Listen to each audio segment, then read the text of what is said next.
नमस्कार, माझे नाव वैष्णवी गजानन पालक.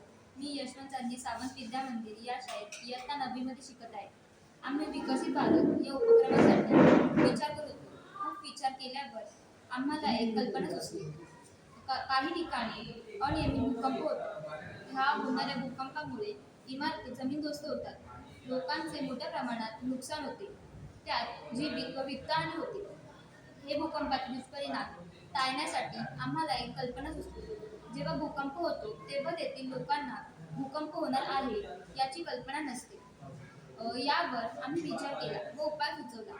जेव्हा भूकंप होणार आहे तेव्हा तेथील लोकांना सूचित करणारे यंत्रे बनवले तर हा विचार डोक्यात घेऊन हे यंत्र बनवले, जेणेकरून भूकंप होण्याआधी तेथील लोक सूचित होतील. तर या यंत्रामध्ये या तारेला हा नट जॉईंट आहे. जेव्हा हा नट या पिनला टच होईल तेव्हा इथे बजर वाजेल, म्हणजे जेव्हा भूकंप होईल तेव्हा हा बजर वाजेल आणि लोक सूचित होतील. धन्यवाद.